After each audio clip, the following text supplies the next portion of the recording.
বিদ্রোহী কবি কাজী নজরুল ইসলামের ১২৭তম জন্মবার্ষিকী উপলক্ষে ময়মনসিংহের ত্রিশালে আয়োজিত অনুষ্ঠানে বক্তব্য দেওয়ার আগে খাল খনন কর্মসূচির উদ্বোধন করেন প্রধানমন্ত্রী তারেক রহমান। বক্তব্যে তারেক রহমান বলেন, আমি কবি নজরুল ইসলামের জন্ম জয়ন্তীর ৩ দিনব্যাপী উৎসবের শুভ উদ্বোধন ঘোষণা করছি। ভবিষ্যতে আর কোনো ব্যক্তি মানুষ এইভাবে শিশু বা নারী নির্যাতন করার সাহস না পায়। উপস্থিত সম্মানিত সকল উপস্থিতিবৃন্দ, একটি নিরাপদ মানবিক রাষ্ট্র এবং সমাজ প্রতিষ্ঠা করতে হলে আমাদেরকে আইনের শাসন প্রতিষ্ঠা করতেই হবে। রাজনৈতিক সংস্কৃতির পরিবর্তন ঘটাতে হবে। একই সঙ্গে আমাদের জাতীয় জীবনে পুনরায় বাংলাদেশের আবহমানকালের ধর্মীয়, সামাজিক, সাংস্কৃতিক মূল্যবোধের পুনর্জীবন ঘটাতে হবে। এক্ষেত্রেও কবি কাজী নজরুল ইসলামের জীবন এবং কর্ম আমাদের জন্য প্রাসঙ্গিক। সম্মানিত সুধীবৃন্দ, কবি নজরুলের জীবন এবং কর্ম বিশ্ব সাহিত্য দরবারে আরো বেশি ছড়িয়ে দেওয়া প্রয়োজন।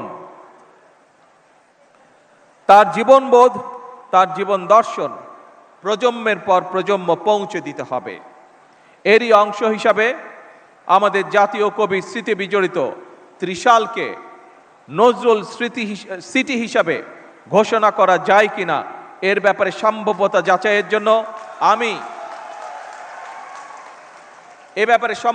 যাচাইয়ের জন্য আমি সংস্কৃতি মন্ত্রণালয় এবং পর্যটন বিভাগের প্রতি আহ্বান জানাবো। উপস্থিত সুধীবৃন্দ, উপস্থিত ভাই ও বোনেরা, বাংলাদেশ ও কাজী নজরুল ইসলাম এক অবিভাজ্য সত্তা। তিনি আমাদের জাতীয় সত্তার সার্থক প্রতিনিধি, আমাদের জাতীয় চেতনার প্রতীক, আমাদের জাতীয়তাবাদের প্রতীকী।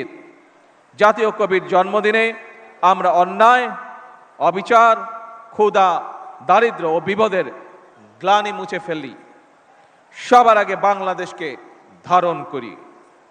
একটি সমৃদ্ধ, স্বনির্ভর, গণতান্ত্রিক বাংলাদেশের জন্য নিজেদের নিবেদিত করার প্রত্যয়ে আমি কবি নজরুল ইসলামের জন্ম জয়ন্তীর ৩ দিনব্যাপী উৎসবের শুভ উদ্বোধন ঘোষণা করছি। জন্ম জয়ন্তী উৎসবের সার্বিক সফলতা কামনা করে আমার বক্তব্য শেষ করছি। আল্লাহ হাফেজ। বাংলাদেশ জিন্দাবাদ।